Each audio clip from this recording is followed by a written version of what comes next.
ಸ್ನೇಹಿತರೆ, ನಿಮ್ಮ ನೆಚ್ಚಿನ ಪುಸ್ತಕ ವಿಚಾರ ಯೂಟ್ಯೂಬ್ ಚಾನೆಲ್ಗೆ ನಿಮಗೆಲ್ಲರಿಗೂ ಹೃತ್ಪೂರ್ವಕ ಸ್ವಾಗತ. ಒಂದು ನಿಮಿಷ ಶಾಂತವಾಗಿ ಕುಳಿತು ಯೋಚಿಸಿ. ನಿಮ್ಮ ಮನಸ್ಸಿನಲ್ಲಿ ಒಂದು ಅದ್ಭುತವಾದ ಬಿಸ್ನೆಸ್ ಐಡಿಯಾ ಇರುತ್ತೆ, ಅಥವಾ ನಾಳೆಯಿಂದ ಬೆಳಗ್ಗೆ 5 ಗಂಟೆಗೆ ಎದ್ದು ವರ್ಕೌಟ್ ಮಾಡಬೇಕು, ಇಲ್ಲವೇ ಒಂದು ಹೊಸ ಸ್ಕಿಲ್ ಕಲಿಬೇಕು ಅನ್ಕೊಳ್ತೀರಾ. ಆದರೆ ಸರಿಯಾದ ಸಮಯ ಬಂದಾಗ ನಿಮ್ಮ ಒಳಗಿಂದ ಒಂದು ಸಣ್ಣ ಧ್ವನಿ ಕೇಳಿಸುತ್ತೆ. ಇವತ್ತಲ್ಲ, ನಾಳೆ ಮಾಡೋಣ, ಈಗ ಮೂಡಿಲ್ಲ, ಸುಮ್ಮನೆ ಸುಸ್ತಾಗುತ್ತೆ ಅಲ್ವಾ?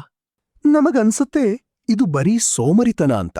ಆದ್ರೆ ಲೇಖಕ ಸ್ಟೀವನ್ ಪ್ರೆಸ್ಫೀಲ್ಡ್ ಹೇಳ್ತಾರೆ, ಇದು ಬರೀ ಸೋಮರಿತನ ಅಲ್ಲ, ಇದು ನಿಮ್ಮ ಯಶಸ್ಸನ್ನು ಕೊಲೆ ಮಾಡಲು, ನಿಮ್ಮನ್ನೊಬ್ಬ ಸಾಧಾರಣ ಮನುಷ್ಯನನ್ನಾಗಿ ಉಳಿಸಲು ನಿಮ್ಮೊಳಗೆ ಹುಟ್ಟಿಕೊಂಡಿರುವ ಒಂದು ಅತ್ಯಂತ ಕ್ರೂರ, ಅದೃಶ್ಯ ಶತ್ರು. ಇದರ ಹೆಸರೇ ರೆಸಿಸ್ಟೆನ್ಸ್, ಅಥವಾ ಆಂತರಿಕ ಪ್ರತಿರೋಧ. ಈ ಶತ್ರು ನಮ್ಮ ಕನಸುಗಳನ್ನು ಹೇಗೆ ಕೊಲ್ಲುತ್ತಿದ್ದಾನೆ? ಜಗತ್ತಿನ ಶ್ರೇಷ್ಠ ಸಾಧಕರು ಇದನ್ನು ಹೇಗೆ ಸೋಲಿಸಿದರು? ಈ ರಹಸ್ಯವನ್ನು ಇವತ್ತು ಜಗತ್ತಿನ ಅತ್ಯಂತ ಪ್ರಭಾವಶಾಲಿ ಪುಸ್ತಕದಿಂದ ತಿಳಿಯೋಣ. ವಿಡಿಯೋವನ್ನು ಕೊನೆವರೆಗೂ ಕೇಳಿ, ನಿಮ್ಮ ಜೀವನದ ಅತಿದೊಡ್ಡ ಯುದ್ಧಕ್ಕೆ ಸಿದ್ಧರಾಗಿ. ನಾವು ಪ್ರತಿಯೊಬ್ಬರೂ ನಮ್ಮ ಜೀವನದಲ್ಲಿ ಏನಾದರೂ ಸಾಧಿಸಬೇಕು, ಸಾಧಾರಣ ಬದುಕಿನಿಂದ ಹೊರಬಂದು ಇತಿಹಾಸ ಸೃಷ್ಟಿಸಬೇಕು ಅನ್ಕೊಳ್ತೇವೆ. ಆದರೆ ನಮ್ಮ ಮತ್ತು ನಮ್ಮ ಯಶಸ್ಸಿನ ನಡುವೆ ಒಂದು ದೊಡ್ಡ ಕಲ್ಲಿನ ಗೋಡೆ ಸದಾ ನಿಂತಿರುತ್ತದೆ. ಆ ಗೋಡೆಯನ್ನು ಒಡೆದು ಹಾಕುವುದು ಹೇಗೆ ಎಂದು ಜಗತ್ತಿಗೆ ಮನವರಿಕೆ ಮಾಡಿಕೊಟ್ಟ ಅದ್ಭುತ ಮಾಸ್ಟರ್ ಪೀಸ್ ಪುಸ್ತಕವೇ ದ ವಾರ್ ಆಫ್ ಆರ್ಟ್. ಇದರ ಲೇಖಕರು ಸ್ಟೀವನ್ ಪ್ರೆಸ್ಫೀಲ್ಡ್. ಈ ಪುಸ್ತಕ ಕೇವಲ ಬರಹಗಾರರಿಗಷ್ಟೇ ಅಲ್ಲ, ಒಬ್ಬ ಉದ್ಯಮಿ, ಒಬ್ಬ ವಿದ್ಯಾರ್ಥಿ, ಒಬ್ಬ ಸಾಫ್ಟ್ವೇರ್ ಇಂಜಿನಿಯರ್, ಒಬ್ಬ ಸಾಮಾನ್ಯ ಹೌಸ್ವೈಫ್, ಹೀಗೆ ಪ್ರತಿಯೊಬ್ಬರ ಜೀವನಕ್ಕೂ ದಾರಿದೀಪ. ಇವತ್ತಿನ ಈ ಸುದೀರ್ಘ ಆಡಿಯೋ ಬುಕ್ ನಿಮ್ಮ ಆಲೋಚನಾ ಶೈಲಿ ಮತ್ತು ಕೆಲಸ ಮಾಡುವ ವಿಧಾನವನ್ನೇ ಸಂಪೂರ್ಣವಾಗಿ ಬದಲಾಯಿಸಲಿದೆ. ಈ ವಿಡಿಯೋ ಮುಗಿಯುವ ಹೊತ್ತಿಗೆ ನೀವೊಬ್ಬ ಹೊಸ ಮನುಷ್ಯನಾಗಿ ಹೊರಬರುತ್ತೀರಾ ಎಂಬ ನಂಬಿಕೆ ನನಗಿದೆ. ಹಾಗಾಗಿ ಇಂಥದೇ ಇನ್ನೂ ಹಲವು ಅದ್ಭುತ ಪುಸ್ತಕಗಳ ರಹಸ್ಯಗಳನ್ನು ಮತ್ತು ಆಡಿಯೋ ಬುಕ್ಗಳನ್ನು ಮಿಸ್ ಮಾಡಿಕೊಳ್ಳದೆ ಕೇಳಲು ಈಗಲೇ ನಮ್ಮ ಚಾನೆಲ್ಗೆ ಸಬ್ಸ್ಕ್ರೈಬ್ ಆಗಿ, ಪಕ್ಕದಲ್ಲೇ ಇರುವ ಬೆಲ್ ನೋಟಿಫಿಕೇಶನ್ ಆನ್ ಮಾಡಿಕೊಳ್ಳಿ. ಈ ಜ್ಞಾನದ ಯಜ್ಞಕ್ಕೆ ಈಗಲೇ ಒಂದು ಲೈಕ್ ಮಾಡಿ, ನಿಮ್ಮ ಆಪ್ತ ಸ್ನೇಹಿತರೊಂದಿಗೆ ಶೇರ್ ಮಾಡಿ.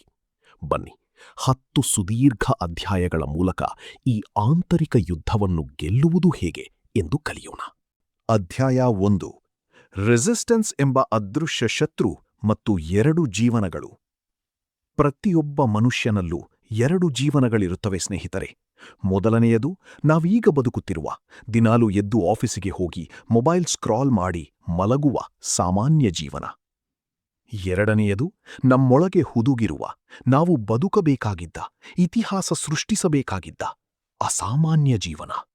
ನಾವು ಬರೆಯಬೇಕಾಗಿದ್ದ ಆ ಅದ್ಭುತ ಪುಸ್ತಕ, ನಾವು ಕಟ್ಟಬೇಕಾಗಿದ್ದ ಆ ಕೋಟಿ ರೂಪಾಯಿ ಬಿಸ್ನೆಸ್, ನಾವು ಹೊಂದಬೇಕಾಗಿದ್ದ ಆ ಆರೋಗ್ಯಕರ ಸದೃಢ ದೇಹ, ಇವೆಲ್ಲವೂ ನಮ್ಮ ಆ 2ನೇ ಜೀವನದಲ್ಲಿ ಕಾಯುತ್ತಿರುತ್ತವೆ. ಆದರೆ ಈ 2 ಜೀವನಗಳ ನಡುವೆ ಒಂದು ಹೆಬ್ಬಾಗಿಲಿನಂತೆ, ಒಬ್ಬ ಕ್ರೂರ ರಾಕ್ಷಸನಂತೆ ನಿಂತಿರುವುದೇ ಈ ರೆಸಿಸ್ಟೆನ್ಸ್ ಅಥವಾ ಪ್ರತಿರೋಧ. ಲೇಖಕರು ಹೇಳುವ ಪ್ರಕಾರ ರೆಸಿಸ್ಟೆನ್ಸ್ ಎನ್ನುವುದು ಯಾವುದೇ ಭೌತಿಕ ವಸ್ತುವಲ್ಲ. ಅದನ್ನು ನೀವು ಕಣ್ಣಿನಿಂದ ನೋಡಲು, ಕೈಯಿಂದ ಮುಟ್ಟಲು ಸಾಧ್ಯವಿಲ್ಲ. ಆದರೆ ಅದನ್ನು ನಿಮ್ಮ ಮನಸ್ಸಿನ ಆಳದಲ್ಲಿ ಒಂದು ನಕಾರಾತ್ಮಕ ಶಕ್ತಿಯಾಗಿ ಅನುಭವಿಸಬಹುದು. ಇದು ಒಂದು ರಿಪೆಲ್ಲಿಂಗ್ ಫೋರ್ಸ್ ತರಹ ಕೆಲಸ ಮಾಡುತ್ತದೆ. ಅಂದರೆ ನೀವು ಯಾವಾಗ ನಿಮ್ಮ ಜೀವನವನ್ನು ಉತ್ತಮಪಡಿಸಿಕೊಳ್ಳಲು, ಒಂದು ಕಠಿಣವಾದ, ದೀರ್ಘಕಾಲೀನ ಲಾಭ ಕೊಡುವ ಕೆಲಸವನ್ನು ಮಾಡಲು ನಿರ್ಧರಿಸುತ್ತೀರೋ, ಆ ಕ್ಷಣದಲ್ಲಿ ಈ ರೆಸಿಸ್ಟೆನ್ಸ್ ನಿಮ್ಮೊಳಗೆ ಆಕ್ಟಿವ್ ಆಗುತ್ತದೆ. ಒಂದು ಉದಾಹರಣೆ ನೋಡೋಣ. ನೀವು ಒಂದು ಹೊಸ ಉದ್ಯಮ, ಆ ಸ್ಟಾರ್ಟ್ಅಪ್ ಆರಂಭಿಸಬೇಕು ಎಂದು ಯೋಚಿಸುತ್ತೀರಾ. ಎಲ್ಲೋ ಒಂದು ಕಡೆ ಮನಸ್ಸಿನಲ್ಲಿ ಸಣ್ಣ ಉತ್ಸಾಹ ಇರುತ್ತದೆ. ಆದರೆ ನೀವು ಯಾವಾಗ ಕಂಪ್ಯೂಟರ್ ಮುಂದೆ ಕುಳಿತು ಬಿಸ್ನೆಸ್ ಪ್ಲಾನ್ ಬರೆಯಲು ಮುಂದಾಗುತ್ತೀರೋ, ತಕ್ಷಣ ನಿಮ್ಮ ತಲೆಯಲ್ಲಿ ಒಂದು ನೆಗೆಟಿವ್ ಎನರ್ಜಿ ಶುರುವಾಗುತ್ತದೆ. ಇದು ವರ್ಕೌಟ್ ಆಗುತ್ತಾ? ನನ್ನ ಹತ್ತಿರ ಅಷ್ಟು ದುಡ್ಡಿಲ್ಲವಲ್ಲ, ನನಗೆ ಮಾರ್ಕೆಟಿಂಗ್ ಬರಲ್ಲ. ಇವೆಲ್ಲವೂ ರೆಸಿಸ್ಟೆನ್ಸ್ ನಿಮ್ಮ ಮೇಲೆ ಮಾಡುವ ಮೊದಲ ದಾಳಿ. ಇದು ಹೊರಗಿನಿಂದ ಬರುವ ಶತ್ರುವಲ್ಲ, ನಿಮ್ಮ ಸ್ವಂತ ಮನಸ್ಸಿನ ಹೆದರಿಕೆಯಿಂದಲೇ ಸೃಷ್ಟಿಯಾಗುವ ಮಾಯಾವಿ. ಇದರ ಒಂದೇ ಒಂದು ಪರಮ ಗುರಿ ಏನೆಂದರೆ, ನೀವು ಪ್ರಗತಿ ಸಾಧಿಸುವುದನ್ನು ತಡೆಯುವುದು ಮತ್ತು ನಿಮ್ಮನ್ನು ಸದಾ ಸಾಧಾರಣ ಬದುಕಿನಲ್ಲೇ ಇಡುವುದು.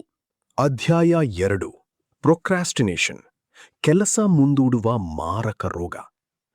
ರೆಸಿಸ್ಟೆನ್ಸ್ ತನ್ನ ಸಾಮ್ರಾಜ್ಯವನ್ನ ಆಳಲು ಬಳಸುವ ಅತ್ಯಂತ ಪ್ರಮುಖ ಮತ್ತು ಮಾರಕ ಆಯುಧ ಯಾವುದು ಗೊತ್ತಾ?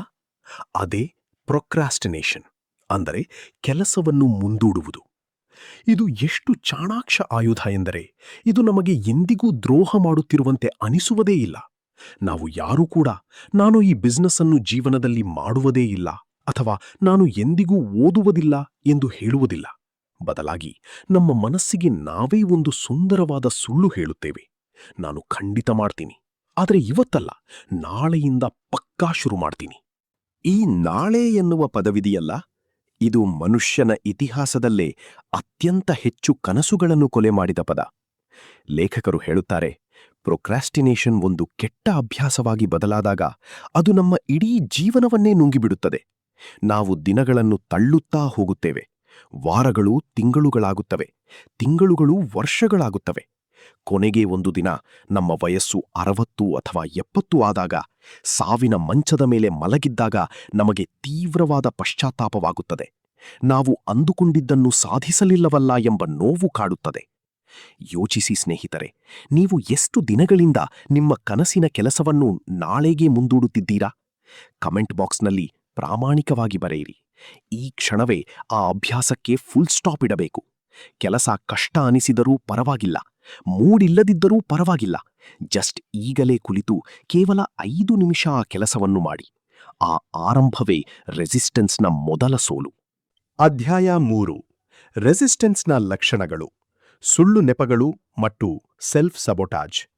ರೆಸಿಸ್ಟೆನ್ಸ್ ನಮ್ಮನ್ನು ಹೇಗೆಲ್ಲ ವಂಚಿಸುತ್ತದೆ ಎಂಬುದನ್ನು ಲೇಖಕರು ತುಂಬಾ ಸೂಕ್ಷ್ಮವಾಗಿ ವಿವರಿಸಿದ್ದಾರೆ.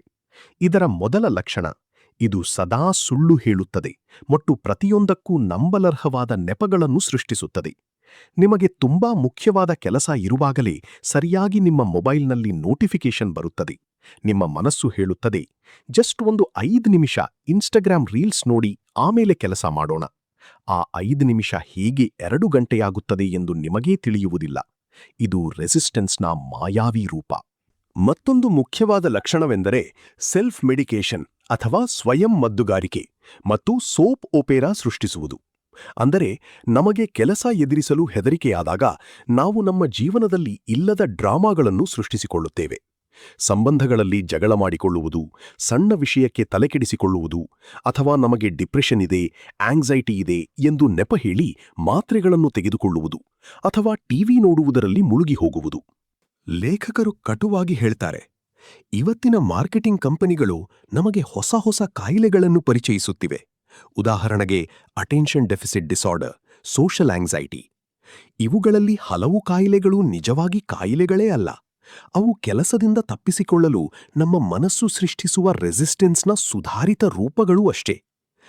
ಕಲಾವಿದ ಅಥವಾ ಉದ್ಯಮಿ ಎಂದಿಗೂ ತನ್ನ ಜೀವನದಲ್ಲಿ ಇಂತಹ ಅನಗತ್ಯ ಡ್ರಾಮಾಗಳಿಗೆ ಜಾಗ ಕೊಡುವುದಿಲ್ಲ. ಏಕೆಂದರೆ ಅವಳಿಗೆ ಗೊತ್ತು, ಈ ಡ್ರಾಮಾಗಳು ತನ್ನ ಕ್ರಿಯೇಟಿವ್ ಎನರ್ಜಿಯನ್ನು ಸಂಪೂರ್ಣವಾಗಿ ಹೀರಿಬಿಡುತ್ತವೆ ಎಂದು. ಅಧ್ಯಾಯ 4: ಅಮೆಚೂರ್ ವರ್ಸಸ್ ಪ್ರೊಫೆಷನಲ್, ಮನಸ್ಥಿತಿಯ ವ್ಯತ್ಯಾಸ. ಈ ಆಂತರಿಕ ಯುದ್ಧವನ್ನು ಗೆಲ್ಲಲು ಇರುವ ಏಕೈಕ ದಾರಿ ಎಂದರೆ ಟರ್ನಿಂಗ್ ಪ್ರೋ, ಅಂದರೆ ಒಬ್ಬ ಪ್ರೊಫೆಷನಲ್ ಆಗಿ ಬದಲಾಗುವುದು. ಲೇಖಕರು ಅಮೆಚೂರ್, ಹವ್ಯಾಸಿ, ಮತ್ತು ಪ್ರೊಫೆಷನಲ್, ವೃತ್ತಿಪರ ನಡುವೆ ಇರುವ ವ್ಯತ್ಯಾಸವನ್ನು ಅತ್ಯಂತ ಸುಂದರವಾಗಿ ಬಿಚ್ಚಿಡುತ್ತಾರೆ. ಅಮೆಚೂರ್ ಆದವನು ತನ್ನ ಕಲೆಯನ್ನು ಅಥವಾ ಉದ್ಯಮವನ್ನು ಬರೀ ಪಾರ್ಟ್ ಟೈಮ್ ಆಗಿ ಪ್ರೀತಿಸುತ್ತಾನೆ. ಅವನು ಮೂಡಿದ್ದಾಗ ಮಾತ್ರ, ಎಲ್ಲವೂ ಪರ್ಫೆಕ್ಟ್ ಆಗಿದ್ದಾಗ ಮಾತ್ರ ಕೆಲಸ ಮಾಡುತ್ತಾನೆ. ಆದರೆ ಪ್ರೊಫೆಷನಲ್ ಆದವನು ಇದನ್ನು ತನ್ನ ಜೀವನದ ಧರ್ಮ, ತನ್ನ ವೃತ್ತಿ ಎಂದು ಭಾವಿಸುತ್ತಾನೆ. ಅವನು ದಿನದ 24 ಗಂಟೆಯೂ ಪ್ರೊಫೆಷನಲ್ ಆಗಿರುತ್ತಾನೆ. ಒಂದು ಅದ್ಭುತವಾದ ಉದಾಹರಣೆ ನೋಡಿ. ನಾವು ದಿನಾಲೂ ಆಫೀಸಿಗೆ ಹೋಗುವಾಗ ನಮಗೆ ದಿನಾ ಮೂಡಿರುತ್ತಾ? ಖಂಡಿತ ಇಲ್ಲ. ತಲೆನೋವಿರಬಹುದು, ಬೇಸರ ಇರಬಹುದು, ಬಾಸ್ ಬೈದಿರಬಹುದು. ಆದರೂ ನಾವು ದಿನಾ ಬೆಳಗ್ಗೆ 9 ಗಂಟೆಗೆ ಆಫೀಸ್ ಮುಂಭಾಗ ನಿಂತಿರುತ್ತೇವೆ, ಸಂಜೆವರೆಗೂ ಕೆಲಸ ಮಾಡುತ್ತೀವಿ. ಯಾಕೆ? ಏಕೆಂದರೆ ಅಲ್ಲಿ ನಮಗೆ ಸಂಬಳ ಸಿಗುತ್ತದೆ, ಅಲ್ಲಿ ನಾವು ಪ್ರೊಫೆಷನಲ್ಸ್. ಆದರೆ ನಮ್ಮ ಸ್ವಂತ ಕನಸುಗಳ ವಿಷಯಕ್ಕೆ ಬಂದಾಗ ನಾವು ಯಾಕೆ ಅಮೆಚೂರ್ ತರಹ ಆಡುತ್ತೀವಿ? ಯಾಕೆ ಮೂಡ್ ಬರುವವರೆಗೆ ಕಾಯುತ್ತೀವಿ? ಒಬ್ಬ ಪ್ರೊಫೆಷನಲ್ ಆದವನು ಎಂದಿಗೂ ಇನ್ಸ್ಪಿರೇಷನ್ ಅಥವಾ ಪ್ರೇರಣೆಗಾಗಿ ಕಾಯುವುದಿಲ್ಲ. ಅವನು ದಿನಾಲೂ ತನ್ನ ಕೆಲಸದ ಮೇಜಿನ ಮುಂದೆ ಬಂದು ಕುಳಿತುಕೊಡುತ್ತಾನೆ.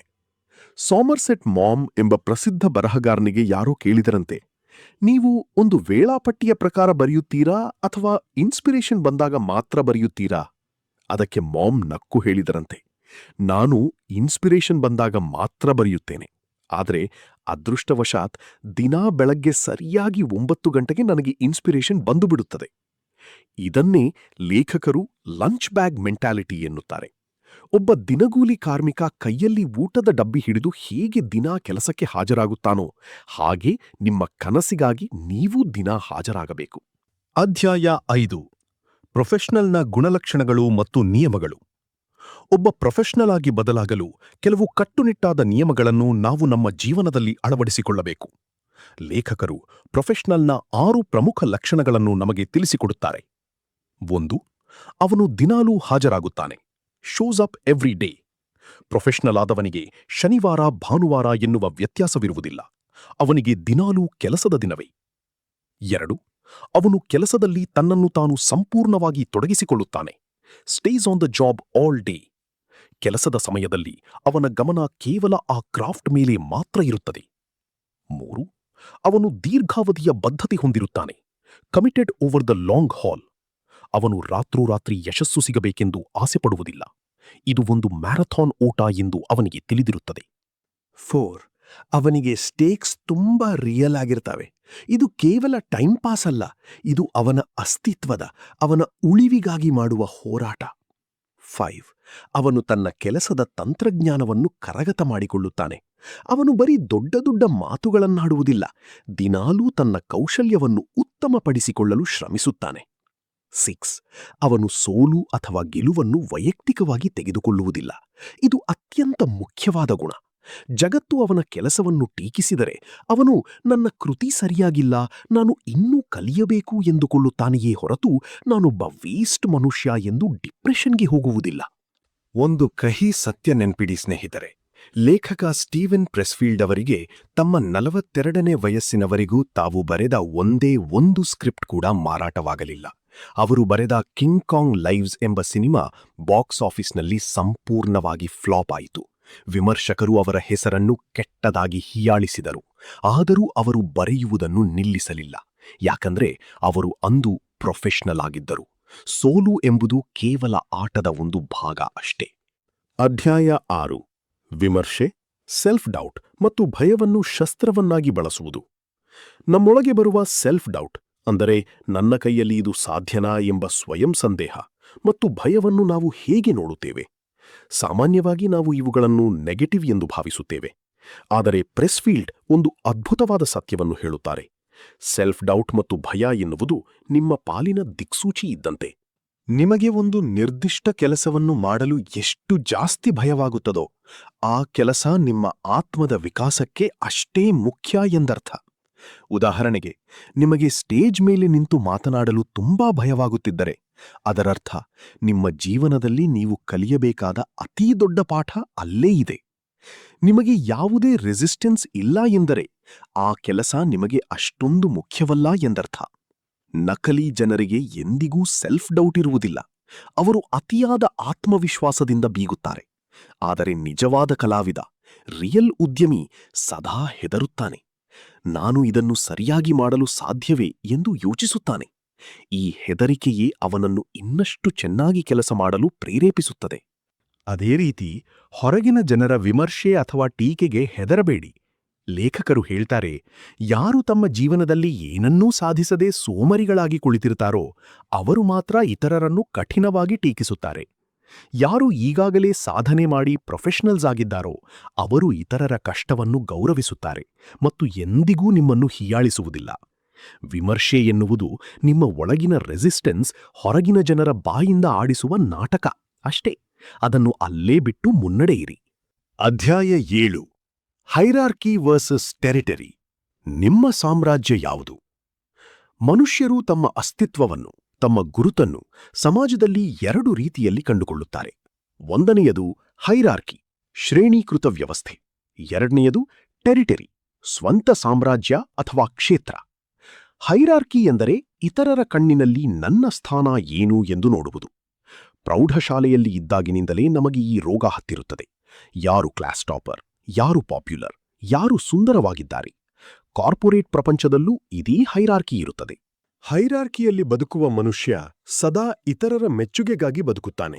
ಅವನು ಬರೆಯುವ ಪುಸ್ತಕ, ಅವನು ಮಾಡುವ ಬಿಸ್ನೆಸ್ ಎಲ್ಲವೂ ಜನರು ಇದಕ್ಕೆ ಏನ್ ಹೇಳ್ತಾರೆ, ಮಾರ್ಕೆಟ್ಗೆ ಏನ್ ಬೇಕು ಎಂದು ಯೋಚಿಸಿ ಮಾಡುತ್ತಾನೆ. ಇದನ್ನು ಲೇಖಕರು ಹ್ಯಾಕ್ ಅಥವಾ ನಕಲಿ ಕೆಲಸ ಎನ್ನುತ್ತಾರೆ. ಆದರೆ ಒಬ್ಬ ನೈಜ ಸಾಧಕ ಎಂದಿಗೂ ಹೈರಾರ್ಕಿಯಲ್ಲಿ ಬದುಕುವುದಿಲ್ಲ. ಅವನು ಟೆರಿಟರಿಯಲ್ಲಿ ಬದುಕುತ್ತಾನೆ. ಟೆರಿಟರಿ ಎಂದರೆ ನಿಮ್ಮ ಸ್ವಂತ ಸಾಮ್ರಾಜ್ಯ. ಉದಾಹರಣೆಗೆ, ಸ್ಟೀವ್ ಜಾಬ್ಸ್ ಅವರಿಗೆ ಆಪಲ್ ಕಂಪನಿಯ ಲ್ಯಾಬೊರೇಟರಿ ಅವರ ಟೆರಿಟರಿ. ಮೈಕಲ್ ಜಾರ್ಡನ್ ಅಥವಾ ವಿರಾಟ್ ಕೊಹ್ಲಿಗೆ ಆ ಆಟದ ಮೈದಾನ ಅವರ ಟೆರಿಟರಿ. ಒಬ್ಬ ಬರಹಗಾರನಿಗೆ ಅವನ ಸ್ಟಡಿ ಟೇಬಲ್ ಮತ್ತು ಬ್ಲ್ಯಾಂಕ್ ಪೇಜ್ ಅವನ ಟೆರಿಟರಿ. ಹೈರಾರ್ಕಿಯಲ್ಲಿ ಬದುಕುವ ಮನುಷ್ಯ ಸದಾ ಇತರರ ಮೆಚ್ಚುಗೆಗಾಗಿ ಬದುಕುತ್ತಾನೆ. ಅವನು ಬರೆಯುವ ಪುಸ್ತಕ, ಅವನು ಮಾಡುವ ಬಿಸ್ನೆಸ್ ಎಲ್ಲವೂ ಜನರು ಇದಕ್ಕೆ ಏನ್ ಹೇಳ್ತಾರೆ, ಮಾರ್ಕೆಟ್ಗೆ ಏನ್ ಬೇಕು ಎಂದು ಯೋಚಿಸಿ ಮಾಡುತ್ತಾನೆ. ಇದನ್ನು ಲೇಖಕರು ಹ್ಯಾಕ್ ಅಥವಾ ನಕಲಿ ಕೆಲಸ ಎನ್ನುತ್ತಾರೆ. ಆದರೆ ಒಬ್ಬ ನೈಜ ಸಾಧಕ ಎಂದಿಗೂ ಹೈರಾರ್ಕಿಯಲ್ಲಿ ಬದುಕುವುದಿಲ್ಲ. ಅವನು ಟೆರಿಟರಿಯಲ್ಲಿ ಬದುಕುತ್ತಾನೆ. ಟೆರಿಟರಿ ಎಂದರೆ ನಿಮ್ಮ ಸ್ವಂತ ಸಾಮ್ರಾಜ್ಯ. ಉದಾಹರಣೆಗೆ, ಸ್ಟೀವ್ ಜಾಬ್ಸ್ ಅವರಿಗೆ ಆಪಲ್ ಕಂಪನಿಯ ಲ್ಯಾಬೊರೇಟರಿ ಅವರ ಟೆರಿಟರಿ. ಮೈಕಲ್ ಜಾರ್ಡನ್ ಅಥವಾ ವಿರಾಟ್ ಕೊಹ್ಲಿಗೆ ಆ ಆಟದ ಮೈದಾನ ಅವರ ಟೆರಿಟರಿ. ಒಬ್ಬ ಬರಹಗಾರನಿಗೆ ಅವನ ಸ್ಟಡಿ ಟೇಬಲ್ ಮತ್ತು ಬ್ಲ್ಯಾಂಕ್ ಪೇಜ್ ಅವನ ಟೆರಿಟರಿ. ಟೆರಿಟರಿಯ ಗುಣಲಕ್ಷಣ ಏನಂದ್ರೆ, ಅದು ನಿಮಗೆ ಯಾವುದೇ ಹೊರಗಿನ ಸಪೋರ್ಟ್ ಇಲ್ಲದಿದ್ದರೂ ಒಳಗಿನಿಂದ ಶಕ್ತಿಯನ್ನು ತುಂಬುತ್ತದೆ. ನೀವು ಆ ಜಾಗದಲ್ಲಿ ಕೆಲಸ ಮಾಡಿದಾಗ ನಿಮಗೆ ಒಂದು ರೀತಿಯ ಪರಮಾನಂದ ಸಿಕ್ಕುತ್ತದೆ. ಒಂದು ಸರಳವಾದ ಟೆಸ್ಟ್ ಇಲ್ಲಿದೆ ಸ್ನೇಹಿತರೆ. ಈ ಜಗತ್ತಿನಲ್ಲಿ ನೀವೊಬ್ಬರೇ ಕೊನೆಯ ಮನುಷ್ಯನಾಗಿ ಉಳಿದಿದ್ದರೂ ಸಹ ನೀವು ಆ ಕೆಲಸವನ್ನು ಮಾಡುತ್ತೀರಾ? ಯೋಚಿಸಿ. ಜಗತ್ತಿನಲ್ಲಿ ಯಾರೂ ಇಲ್ಲದಿದ್ದರೂ ಅಮಿತಾಬ್ ಬಚ್ಚನ್ ಆಕ್ಟಿಂಗ್ ಮಾಡ್ತಾರೆ. AR ರೆಹಮಾನ್ ಮ್ಯೂಸಿಕ್ ಕಂಪೋಸ್ ಮಾಡ್ತಾರೆ. ಏಕೆಂದರೆ ಅದು ಅವರ ಟೆರಿಟರಿ. ನಿಮ್ಮ ಟೆರಿಟರಿ ಯಾವುದು ಎಂಬುದನ್ನು ಹುಡುಕಿ ಅಲ್ಲಿ ನಿಮ್ಮ ಬೆವರಿನ ಹನಿಗಳನ್ನು ಸುರಿಸಿ ಆ ಸಾಮ್ರಾಜ್ಯವನ್ನು ವಶಪಡಿಸಿಕೊಳ್ಳಿ. ಅಧ್ಯಾಯ 8, ದಿ ಹೈಯರ್ ರೆಲ್ಮ್, ದೇವತೆಗಳು ಮತ್ತು ಪ್ರೇರಣೆಯ ಅದೃಶ್ಯ ಶಕ್ತಿ. ಪುಸ್ತಕದ 3ನೇ ಭಾಗದಲ್ಲಿ ಲೇಖಕರು ಅತ್ಯಂತ ಆಳವಾದ ಆಧ್ಯಾತ್ಮಿಕ ವಿಷಯದ ಕಡೆಗೆ ನಮ್ಮನ್ನು ಕರೆದೊಯ್ಯುತ್ತಾರೆ. ಅವರು ಇದನ್ನು ದಿ ಹೈಯರ್ ರೆಲ್ಮ್ ಅಥವಾ ಉನ್ನತ ಲೋಕ ಎನ್ನುತ್ತಾರೆ. ನಿಮಗೆ ಮ್ಯೂಸಸ್ ಅಥವಾ ಕಲಾದೇವತೆಗಳ ಬಗ್ಗೆ ನಂಬಿಕೆ ಇದೆಯೇ? ಗ್ರೀಕ್ ಸಂಸ್ಕೃತಿಯಲ್ಲಿ 9 ಕಲಾದೇವತೆಗಳಿದ್ದಾರೆ ಎಂದು ನಂಬಲಾಗುತ್ತದೆ. ಲೇಖಕರು ಹೇಳುತ್ತಾರೆ, ನಾವು ಯಾವಾಗ ನಮ್ಮ ಅಹಂಕಾರವನ್ನು ಬದಿಗಿಟ್ಟು ಒಬ್ಬ ಪ್ರೊಫೆಷನಲ್ ತರ ದಿನಾಲೂ ಶ್ರದ್ಧೆಯಿಂದ ಕೆಲಸ ಮಾಡಲು ಕುಳಿತುಕೊಳ್ಳುತ್ತೇವೋ, ಆಗ ಆ ದೇವತೆಗಳು ನಮ್ಮನ್ನು ಗಮನಿಸುತ್ತಾರೆ. ಇದು ಹೇಗೆ ಕೆಲಸ ಮಾಡುತ್ತದೆ ಎಂದರೆ, ಪ್ರಕೃತಿಯಲ್ಲಿ ಒಂದು ನಿಯಮವಿದೆ. ಸೆಲ್ಫ್ ಆರ್ಗನೈಸೇಷನ್, ಸ್ವಯಂ ವ್ಯವಸ್ಥೆ. ಪ್ರಪಂಚದ ಶೂನ್ಯತೆಯಿಂದ ನಕ್ಷತ್ರಗಳು ಹೇಗೆ ಸೃಷ್ಟಿಯಾದವೋ ಹಾಗೆಯೇ ನೀವು ಶ್ರದ್ಧೆಯಿಂದ ಕೆಲಸಕ್ಕೆ ಕಮಿಟ್ಟಾದಾಗ ಬ್ರಹ್ಮಾಂಡದ ಅದೃಶ್ಯ ಶಕ್ತಿಗಳು ನಿಮ್ಮ ಸಹಾಯಕ್ಕೆ ಬರುತ್ತವೆ. ಇದ್ದಕ್ಕಿದ್ದಂತೆ ನಿಮಗೊಂದು ಅದ್ಭುತ ಐಡಿಯಾ ಹೊಳೆಯುತ್ತದೆ. ಕಷ್ಟದ ಸಮಸ್ಯೆಗೆ ಸುಲಭ ಪರಿಹಾರ ಸಿಗುತ್ತದೆ. ನಿಜವಾದ ಕಲಾವಿದರು ಮತ್ತು ಉದ್ಯಮಿಗಳು ತುಂಬಾ ವಿನಮ್ರರಾಗಿರುತ್ತಾರೆ. ಹಂಬಲ್. ಯಾಕೆ ಗೊತ್ತಾ? ಅವರಿಗೆ ಗೊತ್ತು, ಈ ಅದ್ಭುತ ಕಲ್ಪನೆಗಳನ್ನು ಸೃಷ್ಟಿಸಿದ್ದು ಅವರಲ್ಲ, ಅದು ಬ್ರಹ್ಮಾಂಡದ ಶಕ್ತಿಯಿಂದ ಅವರಿಗೆ ಬಂದ ಡಿಕ್ಟೇಷನ್ ಅಥವಾ ಸಂದೇಶ ಅಷ್ಟೇ ಎಂದು. ಅವರು ಕೇವಲ ಒಂದು ಮಾಧ್ಯಮ, ಚಾನಲ್. ಹಾಗಾಗಿ ಫಲಿತಾಂಶದ ಬಗ್ಗೆ ಯೋಚಿಸಬೇಡಿ. ಭಗವದ್ಗೀತೆಯಲ್ಲಿ ಕೃಷ್ಣ ಹೇಳಿದಂತೆ, ಕರ್ಮಣ್ಯೇವಾಧಿಕಾರಸ್ತೆ ಮಾ ಫಲೀಷು ಕದಾಚನ. ಕೆಲಸದ ಮೇಲೆ ಮಾತ್ರ ನಿನ್ನ ಅಧಿಕಾರ, ಫಲಿತಾಂಶದ ಮೇಲಲ್ಲ. ಕೆಲಸವನ್ನೇ ದೇವರ ಪೂಜೆಯನ್ನಾಗಿ ಮಾಡಿ. ಅಧ್ಯಾಯ 9, ಅಹಂಕಾರ ಮತ್ತು ಆತ್ಮದ ನಡುವಿನ ಮಹಾಯುದ್ಧ, ಈಗೋ ವರ್ಸಸ್ ಸೆಲ್ಫ್. ಕಾರ್ಲ್ ಯುಂಗ್ ಎಂಬ ಪ್ರಸಿದ್ಧ ಮನಃಶಾಸ್ತ್ರಜ್ಞ ಹೇಳುವ ಪ್ರಕಾರ ನಮ್ಮ ಮನಸ್ಸಿನಲ್ಲಿ 2 ಭಾಗಗಳಿವೆ. ಒಂದು ಈಗೋ ಅಂದರೆ ಅಹಂಕಾರ, ಇನ್ನೊಂದು ಸೆಲ್ಫ್ ಅಂದರೆ ಅಂತರಾತ್ಮ. ನಮ್ಮ ಈಗೋ ಸದಾ ಭೌತಿಕ ಪ್ರಪಂಚವನ್ನು ಮಾತ್ರ ನಂಬುತ್ತದೆ. ಈಗೋಗೆ ಸಾವು ನಿಜ, ಸಮಯ ಮತ್ತು ಸ್ಥಳ ನಿಜ, ಎಲ್ಲರೂ ಬೇರೆ ಬೇರೆ ಎಂಬ ಭಾವನೆ ನಿಜ. ಈಗೋ ಸದಾ ಹೆದರಿಕೆಯಿಂದ ಬದುಕುತ್ತದೆ. ಅದು ಹೇಳ್ತದೆ, ದುಡ್ಡು ಸಂಪಾದಿಸು, ಕಾರ್ ತಗೋ, ಜನರಿಗೆ ತೋರಿಸು, ಸೇಫಾಗಿ ಇರು. ರೆಸಿಸ್ಟೆನ್ಸ್ ಇರುವುದು ಇದೇ ಈಗೋದಲ್ಲಿ. ಈಗೋ ಎಂದಿಗೂ ನೀವು ಬದಲಾಗುವುದನ್ನು ಇಷ್ಟಪಡುವುದಿಲ್ಲ, ಏಕೆಂದರೆ ನೀವು ಬದಲಾದರೆ ಈಗೋ ತನ್ನ ಕಂಟ್ರೋಲ್ ಕಳೆದುಕೊಳ್ಳುತ್ತದೆ. ಆದರೆ ನಮ್ಮ ಸೆಲ್ಫ್ ಅಥವಾ ಅಂತರಾತ್ಮ ಇದೆಯಲ್ಲ, ಅದು ದೈವಿಕ ಶಕ್ತಿಯ ಭಾಗ. ಸೆಲ್ಫ್ಗೆ ಸಾವು ಎನ್ನುವುದು ಒಂದು ಭ್ರಮೆ. ನಾವೆಲ್ಲರೂ ಒಂದೇ ಎಂಬ ಪ್ರೀತಿ ಅದರಲ್ಲಿದೆ. ಸೆಲ್ಫ್ ಸದಾ ವಿಕಾಸವನ್ನು, ಹೊಸ ಸೃಷ್ಟಿಯನ್ನು ಬಯಸುತ್ತದೆ. ನೀವು ಒಂದು ಹೊಸ ಕಲೆಯನ್ನೋ ಹೊಸ ಉದ್ಯಮವನ್ನೋ ಸೃಷ್ಟಿಸಲು ಹೊರಟಾಗ ನೀವು ನಿಮ್ಮ ಪ್ರಜ್ಞೆಯನ್ನು ಈಗೋದಿಂದ ಸೆಲ್ಫ್ಗೆ ವರ್ಗಾಯಿಸುತ್ತಿರುತ್ತೀರಾ. ಲೇಖಕರು ಟಾಮ್ ಲಾಫ್ಲಿನ್ ಎಂಬ ಸೈಕಾಲಜಿಸ್ಟ್ ನಡೆಸಿದ ಒಂದು ರಿಸರ್ಚ್ ಬಗ್ಗೆ ಹೇಳುತ್ತಾರೆ. ಕ್ಯಾನ್ಸರ್ ಕಾಯಿಲೆಯಿಂದ ಬಳಲುತ್ತಿರುವ ರೋಗಿಗಳಿಗೆ ತಮ್ಮ ಬಳಿ ಇನ್ನೂ ಕೇವಲ 6 ತಿಂಗಳು ಮಾತ್ರ ಸಮಯವಿದೆ ಎಂದು ತಿಳಿದ ತಕ್ಷಣ ಅವರ ಜೀವನದಲ್ಲಿ ಅತೀ ದೊಡ್ಡ ಬದಲಾವಣೆಯಾಗುತ್ತದೆಯಂತೆ. ಅವರು ತಕ್ಷಣ ತಮ್ಮ ಕಾರ್ಪೊರೇಟ್ ಕೆಲಸವನ್ನು ಬಿಟ್ಟು ತಮಗೆ ಚಿಕ್ಕ ವಯಸ್ಸಿನಿಂದ ಇದ್ದ ಮ್ಯೂಸಿಕ್ ಕಲಿಯುವ ಅಥವಾ ಬರೆಯುವ ಆಸೆಯನ್ನು ಪೂರೈಸಲು ಹೊರಡುತ್ತಾರೆ. ಆಶ್ಚರ್ಯದ ವಿಷಯ ಏನೆಂದರೆ, ಯಾವಾಗ ಅವರು ತಮ್ಮ ಅಂತರಾತ್ಮದ ಅಂದರೆ ಸೆಲ್ಫ್ನ ಕರೆಯನ್ನು ಕೇಳಿ ಬದುಕಲು ಶುರು ಮಾಡುತ್ತಾರೋ ಆಗ ಅವರ ಕ್ಯಾನ್ಸರ್ ಕಾಯಿಲೆ ಕೂಡ ವಾಸಿಯಾಗಿ ಅವರು ಗುಣಮುಖರಾಗುತ್ತಾರೆ. ನಮ್ಮ ಅನ್ಲಿವ್ಡ್ ಲೈಫ್ ಅಂದರೆ ನಾವು ಬದುಕದೇ ಬಿಟ್ಟ ಕನಸುಗಳೇ ನಮ್ಮೊಳಗೆ ಕಾಯಿಲೆಯಾಗಿ, ಡಿಪ್ರೆಷನ್ ಆಗಿ, ವಿಷವಾಗಿ ಬದಲಾಗುತ್ತವೆ ಸ್ನೇಹಿತರೆ. ಅದಕ್ಕೆ ಅವಕಾಶ ಕೊಡಬೇಡಿ. ನಿಮ್ಮ ಸೆಲ್ಫ್ನ ಧ್ವನಿಯನ್ನು ಕೇಳಿ. ಅಧ್ಯಾಯ 10. ಜಗತ್ತಿಗೆ ನಿಮ್ಮ ಕಾಣಿಕೆ ಮತ್ತು ಕಲೆಯ ಅಂತಿಮ ವಿಜಯ. ಕೊನೆಯದಾಗಿ ಸ್ಟೀವನ್ ಪ್ರೆಸ್ಫೀಲ್ಡ್ ನಮಗೆ ಒಂದು ಅತ್ಯಂತ ಗಂಭೀರವಾದ ಎಚ್ಚರಿಕೆ ಮತ್ತು ಸಂದೇಶವನ್ನು ನೀಡುತ್ತಾರೆ. ನಾವು ಅಂದುಕೊಳ್ಳುತ್ತೇವೆ, ನಾನು ನನ್ನ ಕನಸಿನ ಕೆಲಸ ಮಾಡದಿದ್ದರೆ ಅದು ನನ್ನ ವೈಯಕ್ತಿಕ ವಿಷಯ, ಅದರಿಂದ ಜಗತ್ತಿಗೆ ಏನು ನಷ್ಟ ಎಂದು. ಆದರೆ ಲೇಖಕರು ಹೇಳುತ್ತಾರೆ, ಇದು ನೀವು ಇಡೀ ಜಗತ್ತಿಗೆ ಮತ್ತು ನಿಮ್ಮನ್ನು ಸೃಷ್ಟಿಸಿದ ಆ ಭಗವಂತನಿಗೆ ಮಾಡುತ್ತಿರುವ ಅತಿ ದೊಡ್ಡ ದ್ರೋಹ. ಯೋಚಿಸಿ, ನಿಮ್ಮೊಳಗೆ ಕ್ಯಾನ್ಸರ್ ಕಾಯಿಲೆಗೆ ಮದ್ದು ಹುಡುಕುವ ಶಕ್ತಿ ಇರಬಹುದು. ನಿಮ್ಮೊಳಗೆ ಲಕ್ಷಾಂತರ ಜನರಿಗೆ ಉದ್ಯೋಗ ಕೊಡುವ ಬಿಸ್ನೆಸ್ ಐಡಿಯಾ ಇರಬಹುದು. ಅಥವಾ ಜನರ ಕಣ್ಣಲ್ಲಿ ನೀರು ತರಿಸುವ ಅದ್ಭುತ ಕಾವ್ಯ ಇರಬಹುದು. ನೀವು ನಿಮ್ಮ ರೆಸಿಸ್ಟೆನ್ಸ್ಗೆ ಸೋತು ಸೋಮರಿಯಾಗಿ ಮೊಬೈಲ್ ಸ್ಕ್ರಾಲ್ ಮಾಡಿಕೊಂಡು ಕುಳಿತರೆ ನೀವು ಕೇವಲ ನಿಮ್ಮನ್ನಷ್ಟೇ ಕೊಲ್ಲುತ್ತಿಲ್ಲ, ಈ ಇಡೀ ಜಗತ್ತಿಗೆ ಸಿಗಬೇಕಾಗಿದ್ದ ಒಂದು ಅಮೂಲ್ಯವಾದ ಉಡುಗೊರೆಯನ್ನು ಕಸಿದುಕೊಳ್ಳುತ್ತಿದ್ದೀರಾ.